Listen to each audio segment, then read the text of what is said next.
शब्द जैसे श्रद्धा जी पर किसी पहाड़ की तरह गिरे थे। उन्हें अपने कानों पर यकीन नहीं हो रहा था कि अभी अभी उन्होंने क्या सुना।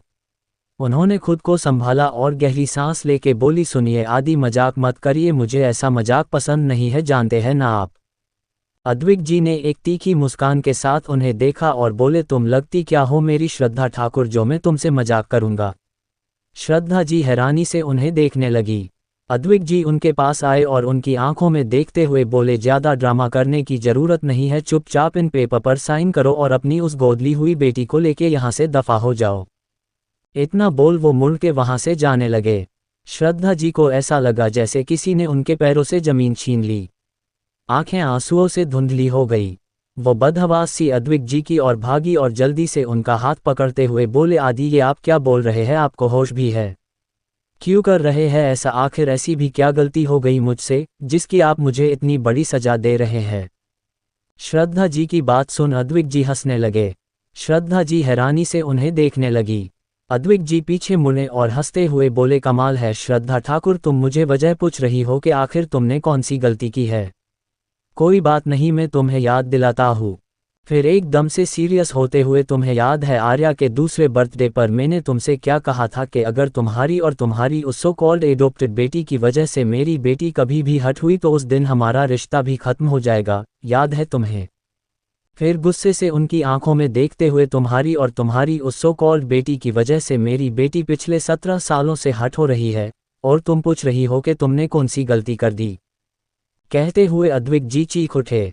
श्रद्धा जी डर से 2 कदम पीछे हो गई। उनकी आंखें आंसुओं से भर चुकी थी। वही उनके पास कहने के लिए अब कुछ नहीं था।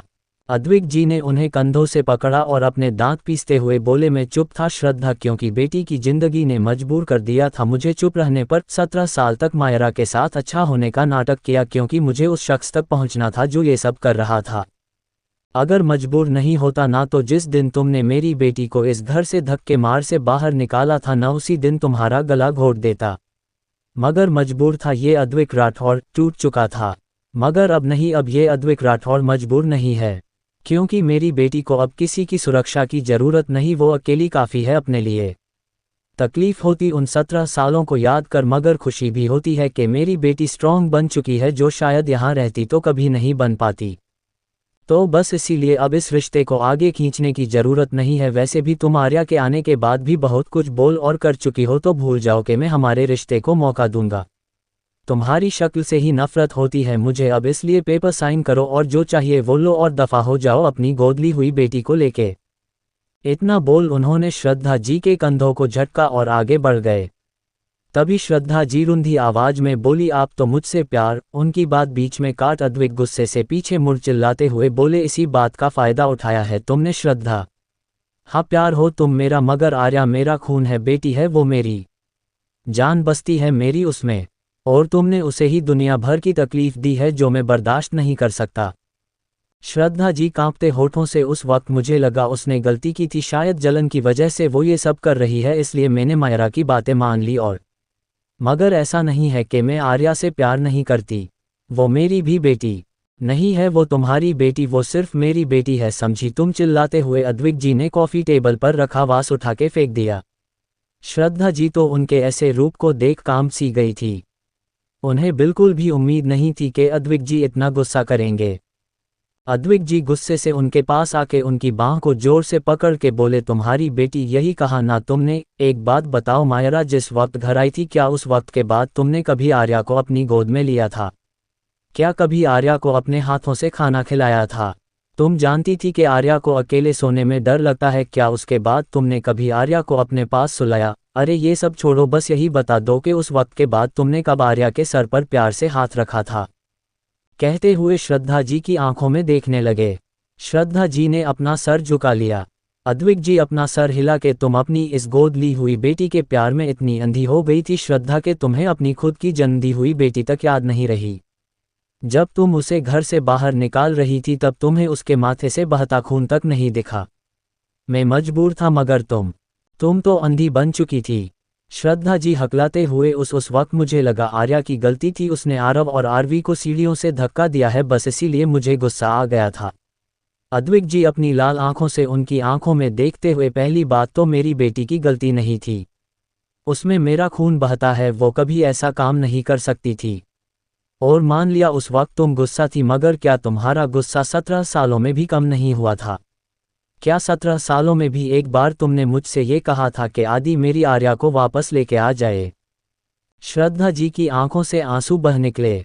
अद्विक जी दर्द भरी आवाज में, एक बार को मैं तुम्हें उन सब के लिए माफ कर भी देता श्रद्धा, मगर उस दिन जो शब्द तुमने अपनी ही बेटी के लिए कहे थे याद है ने? जब मायरा ने आर्या पर किडनैपिंग का इल्जाम लगाया था तब तुमने आर्या से क्या कहा था? अद्विक जी की बात सुन श्रद्धा जी को वो बातें याद आने लगी। उन्होंने रोते हुए अपना सर झुका लिया। अद्विक जी अपने आप को शांत कर, श्रद्धा अब मैं इस रिश्ते को और नहीं खींच सकता। मैं तो उसी वक्त तुम्हें डाइवोर्स दे देता जब तुमने मेरी बेटी से वो शब्द कहे थे, मगर चुप था। पर अब नहीं, मेरी बेटी अपनी जिंदगी में कदम रख चुकी है और अब मैं उसकी जिंदगी में कोई कलेश नहीं चाहता। बेहतर होगा कि तुम और तुम्हारी वो सो कॉल्ड बेटी यहाँ से चले जाओ। इतना बोल वो वहां से चले गए। वही श्रद्धा जी के पैरों में तो जैसे जान ही नहीं बची थी। वो धम्म से जमीन पर बैठ गई और अपने हाथों में अपना चेहरा छुपा के रोने लगी। मृदुल बार में बैठा ड्रिंक पर ड्रिंक किए जा रहा था। बार बार उसकी आंखों के सामने मंदिर का सीन आ रहा था। तभी समय उसे ढूंढता हुआ वहां आया। मृदुल की हालत देख उसने कस के अपनी आंखें बंद कर ली। हाँ, ये क्लब उन्हीं का था। मैनेजर ने उसे कुछ वक्त पहले ही फोन करके बताया था कि मृदुल यहाँ है। कल मनाली से आने के बाद कुछ काम का बोल मृदुल सीधा एयरपोर्ट से यहाँ आ गया था। समय जल्दी से उसके पास गया। उसने उसके हाथ से ग्लास लिया तो मृदुल नशे में गुस्से से बोला, हिम्मत कैसे हुई मेरा? इतना बोल वो चुप हो गया। सामने समय को देख उसने नशे में हंसते हुए कहा, अरे भाई आप भी आ गए, आओ आओ बैठो, अपने भाई को कंपनी दो।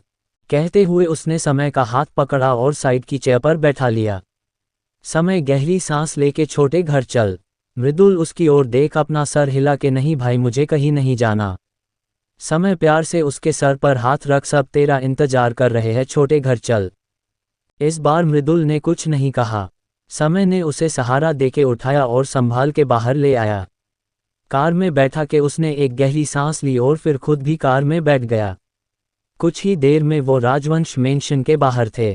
कार देख गार्ड ने जल्दी से दरवाजा खोला। फिर जैसे ही मृदुल को पकड़ने के लिए आगे बढ़ा के तभी समय ने रोक दिया और खुद मृदुल को सहारा देते हुए अंदर ले गया।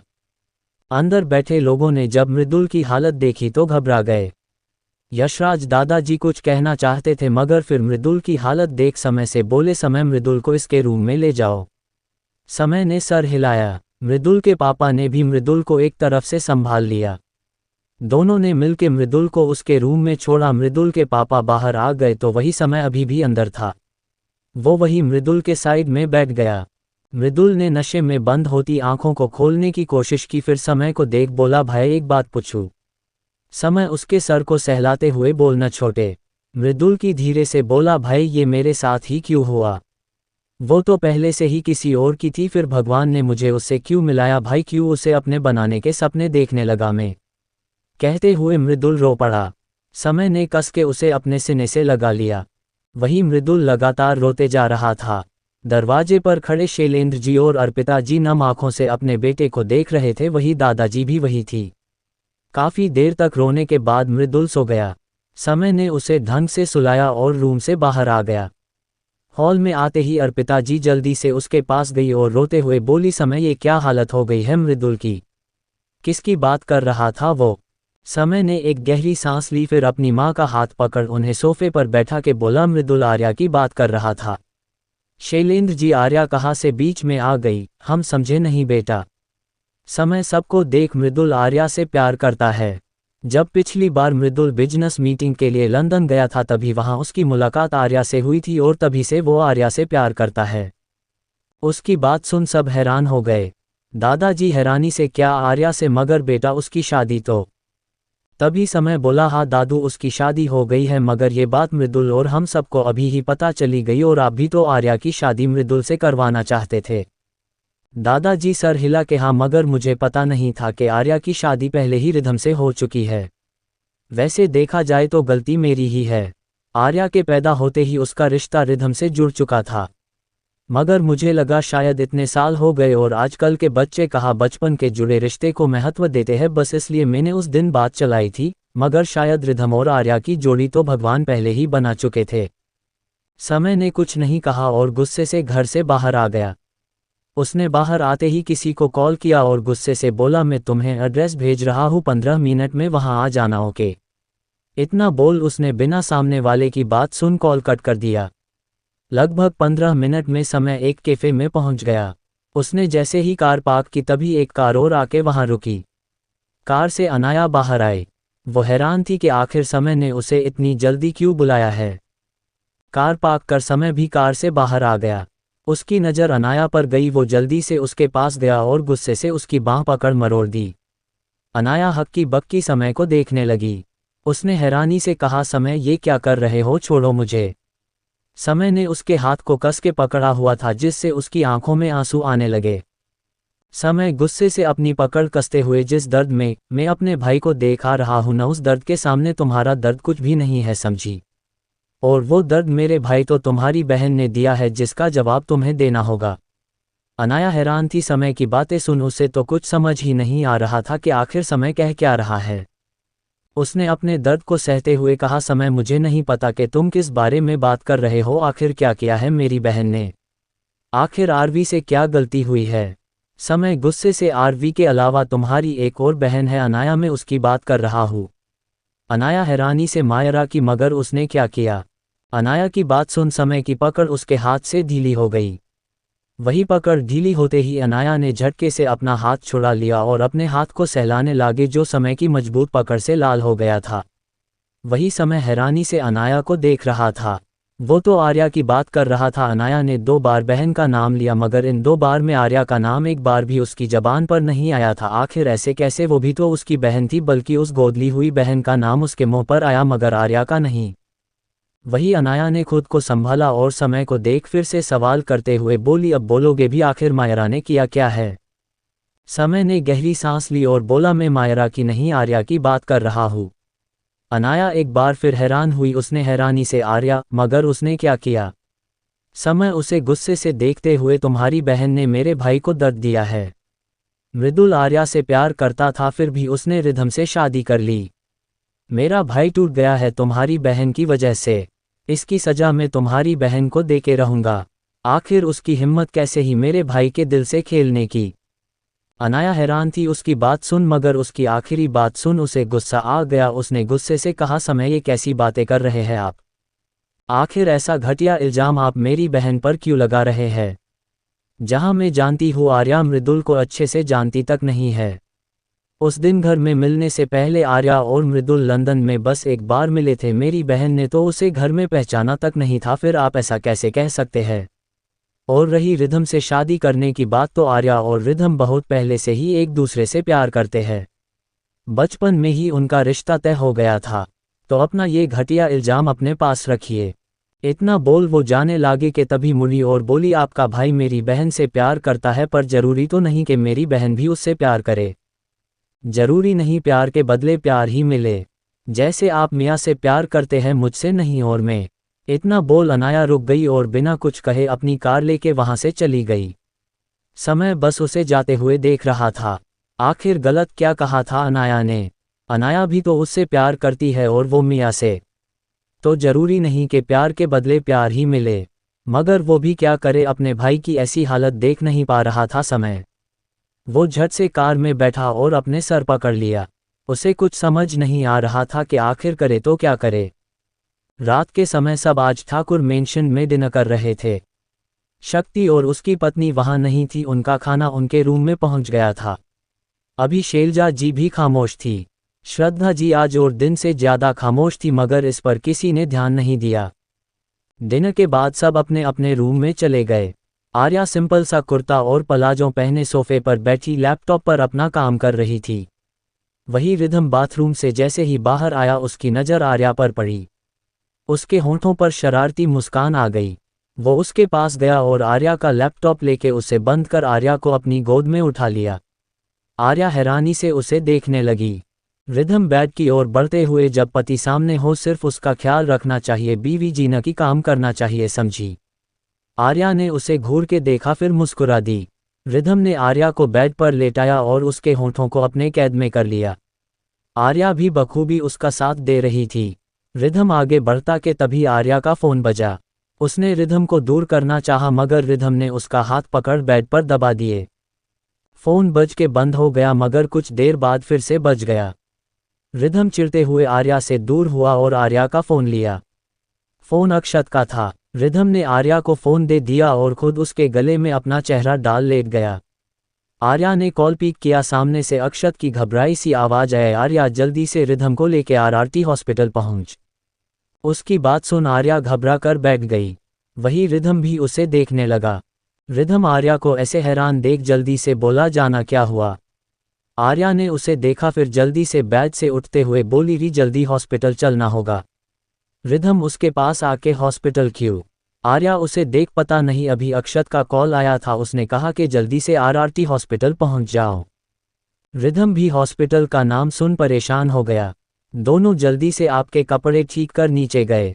हॉल में केवल शैलजा बुआ ही खड़ी थी और कोई नहीं था। दोनों को आते देख वो ताना मारते हुए बोली, आर्या बहू खुद को साइड में रख, कभी दूसरों के बारे में भी सोच लिया करो। कोई जिए या मर जाए मगर लगता है तुम्हें इससे कोई फर्क नहीं पड़ता है। वो आगे कुछ कहती कि तभी रिधम आर्या का हाथ पकड़ आगे बढ़ते हुए बोला, अपने ताने आप बाद में सुना दीजिएगा, फिलहाल हमारा जाना जरूरी है। इतना बोल वो आगे बढ़ गया। तभी शैलजा जी बोली, मैं भी आऊंगी तुम दोनों के साथ, बाकी लोग तो जल्दबाजी में मुझे छोड़ के चले गए। आर्या और रिधम ने कुछ नहीं कहा। आर्या परेशान थी, उसे नहीं पता था कि आखिर हॉस्पिटल में है कौन। शैलजा बुआ भी कार में बैठ गई। रिधम ने कार आगे बढ़ा दी। वही उसके पीछे उसके बॉडीगार्ड्स की कार थी। कुछ ही देर में वो हॉस्पिटल पहुंच गए। आर्या और रिधम जैसे ही कार से बाहर आए उन्हें वही करण मिल गया। उन्हें देख करण जल्दी से उनके पास आया। आर्या घबराते हुए बोली, करण आखिर हुआ क्या है? अक्षत ने भी मुझे कुछ नहीं बताया। सब ठीक तो है ना? करण ने आर्या को देखा फिर धीमी आवाज में बोला, आर्या वो। इसके आगे उसके शब्द नहीं निकले। उसकी आंखों से आंसू बन निकले। आर्या को अजीब सी बेचैनी होने लगी। रिधम करण के पास आके, तुम हमें सबके पास लेके चलो। करण की हालत देख उसे नहीं लग रहा था कि वो अभी कुछ कहने की हालत में है। करण उन्हें लेके अंदर चला गया। वही शैलजा बुआ भी उनके पीछे चली गई। पता उन्हें सब था कि आखिर हुआ क्या है मगर मजाल हो पूरे रास्ते उन्होंने अपना मुंह खोला हो। आर्या को ऐसे परेशान देख उन्हें बड़ा सुकून मिल रहा था। आर्या और रिधम करण के साथ आईसीयू वार्ड के पास आए। वही वार्ड के बाहर तीनों फैमिली बैठी थी। आर्या हैरानी से सबको देखने लगी। उसने एक एक कर सब पर अपनी नज़र डाली। सबको वही देख उसने राहत की सांस ली। तभी उसका ध्यान गया कि उसके दादू यहाँ नहीं है। एक पल को उसका दिल धक्का से रह गया। उसने अपनी घबराती नज़रें चारों ओर फेरी मगर उसे कहीं भी उसके दादू नज़र नहीं आए। आर्या भाग के अपने पापा के पहुंची। उसने घबराते हुए कहा, पापा दादू कहाँ है? रिधम भी उनके पास अब तक आ चुका था। सब उन्हें नम आंखों से देखने लगे। अद्विक जी आर्या का सवाल सुन खामोश रहे और अपना सर झुका लिया। आर्या के माथे से पसीना आने लगा था। किसी अनहोनी के डर से उसका शरीर कांपने लग गया था। तभी आर्या की नज़र अपनी दादी माँ पर गई जो अपने मुंह को कपड़े से ढक रो रही थी। आर्या भागते हुए उनके पास गई और बोली, दादी माँ आप बताए ना कहाँ है दादू, वो ठीक तो है ना? दादी माँ बस रोए जा रही थी। वही अब आर्या की आंखें भी नम होने लगी थी मगर एक झूठी उम्मीद वो अब भी अपने आप को दिए जा रही थी। उसने एक नज़र सबकी और देखा जहां सब चुप थे मगर सबकी आंखें नम थी। सबको ऐसे देख आर्या को गुस्सा आ गया। वो चिल्ला के बोली, कोई कुछ बता क्यों नहीं रहा है? आखिर दादू कहाँ है? तभी रुद्राक्ष जी उसके पास आए और उसे संभालते हुए भरे गले से बोला, एंजल अंदर राज अंकल है। ये सुनना था कि आर्या लड़खड़ा गई। रिधम जल्दी से उसके पास आ गया। तभी आईसीयू का दरवाजा खुला और 3 डॉक्टर बाहर आए। आर्या होश में आके बदहवास सी उनकी ओर भागते हुए गई और घबराते हुए बोली, डॉक्टर कैसे हैं मेरे दादू? वो ठीक तो है ना? कहते हुए उसकी आंखें झरने की तरह बह रही थी। डॉक्टर मायूसी से अपना सर हिला के माफ़ी चाहते हैं मगर उन्हें स्टेज डी हार्ट अटैक आया है और इस स्टेज के हार्ट अटैक में बचना नामुमकिन है मगर हम अपनी पूरी कोशिश कर रहे हैं मगर आप ज़्यादा उम्मीद मत रखिएगा, शायद ही हम मिस्टर राठौड़ को बचा पाए। I am sorry. कहते हुए डॉक्टर फिर से अंदर चले गए। डॉक्टर की बात सुन आर्या सुन्न रह गई। वो उल्टे पैर वहां से जाने के लिए मुड़ गई। वही डॉक्टर की बात सुन सारे घर वालों का रोना बढ़ गया। मायरा भी रोते हुए श्रद्धा जी से लिपट गई, मगर वो अपनी तिरछी नज़रों से आर्या को जाते हुए देख रही थी। तभी उसके दिमाग में कुछ आया और वो जल्दी से आर्या के पास जाके उसका हाथ पकड़ रोते हुए बोली, आर्या तुम कहाँ जा रही हो? इस वक्त दादू मौत और जिंदगी के बीच लड़ रहे हैं, सारे घर वालों को सहारे की जरूरत है और तुम हो की पीठ दिखा के जा रही हो।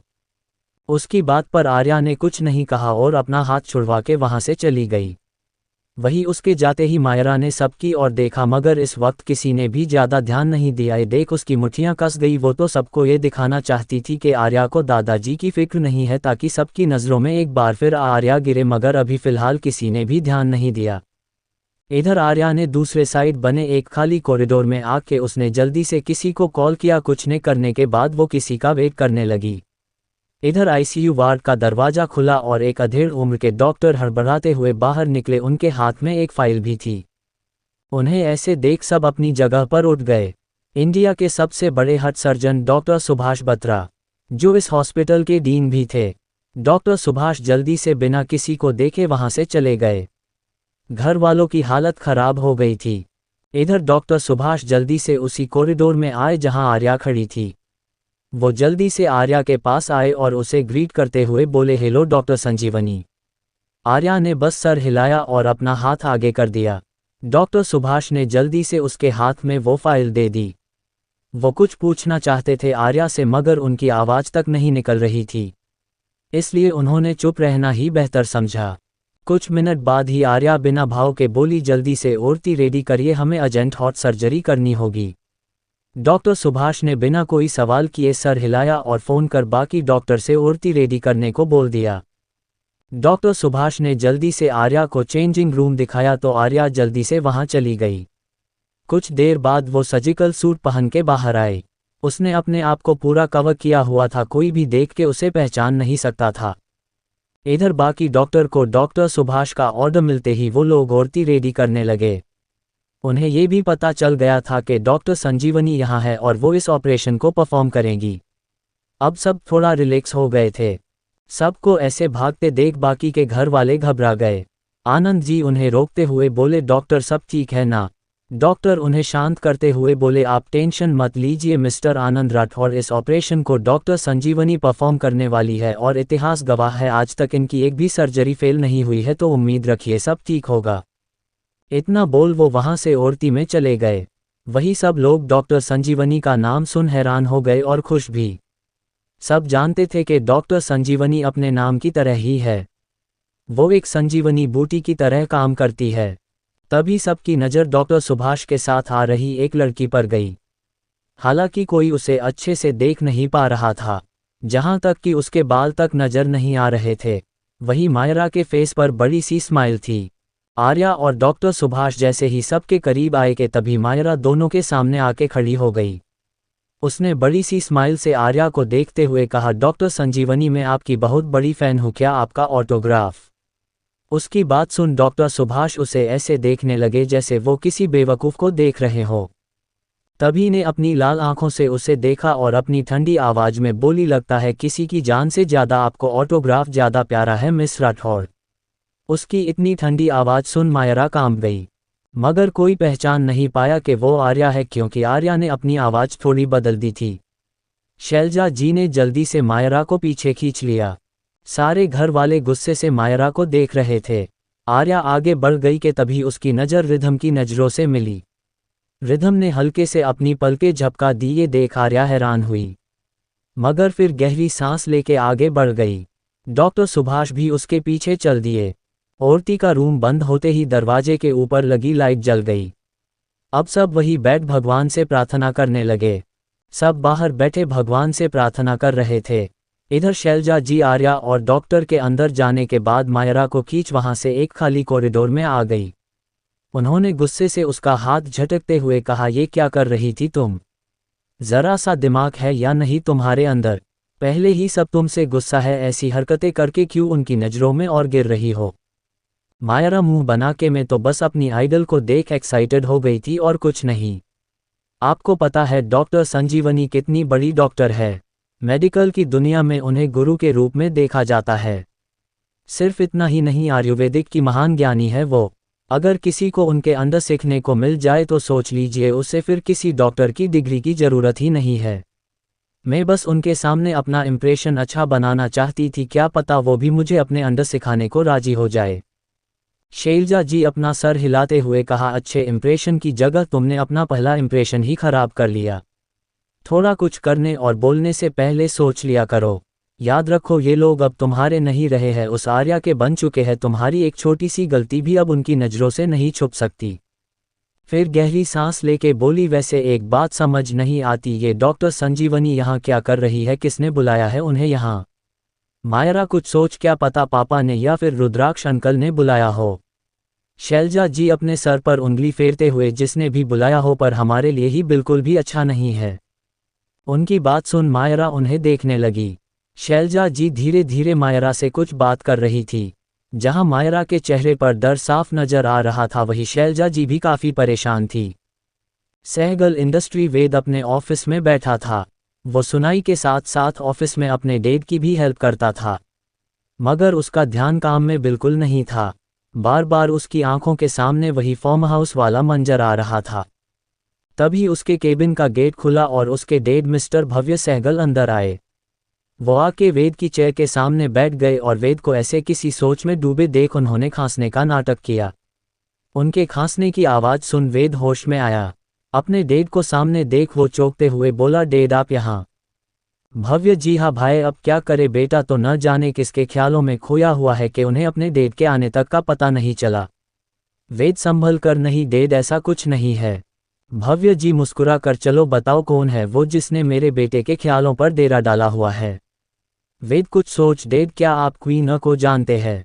अपने बेटे के मुंह से क्वीन का नाम सुन भव्य जी चौंक गए। उन्होंने हैरानी से कहा, क्वीन के बारे में तुम क्यों पूछ रहे हो, क्या कुछ हुआ है? कहते हुए भव्य जी थोड़ा परेशान हो गए। वेद उन्हें शांत करते हुए, डैड रिलैक्स, सब ठीक है, मैं बस ऐसे ही पूछ रहा था। सुना है कि क्वीन इंडिया में है तो बस इसीलिए पूछा है कि क्या आपने कभी क्वीन को देखा है। भव्य जी गहरी सांस लेके, क्वीन को आज तक कुछ खास लोगों के अलावा किसी ने नहीं देखा है। बिजनेस की मीटिंग बहुत कम ही वो अटेंड करती है, उनके असिस्टेंट और मैनेजर ही अटेंड करते हैं। मगर अंडरवर्ल्ड की हर मीटिंग में उनका होना जरूरी होता है, मगर वहाँ हमेशा उनका फेस कवर होता है। वेद गहरी सांस लेके, डैड क्वीन कैसी है, आई मीन क्या वो गलत काम करती है? वेद की बात सुन भव्य जी हल्का मुस्कुरा और बोले, बेटा अंडरवर्ल्ड में काम करने वाला हर इंसान जरूरी नहीं बुरा ही हो, वो हमेशा गलत काम ही करता हो। क्वीन ने आज तक जरूरतमंदों की मदद ही की है, मगर गद्दारी करने वाले को उन्होंने हमेशा दर्दनाक मौत ही दी है।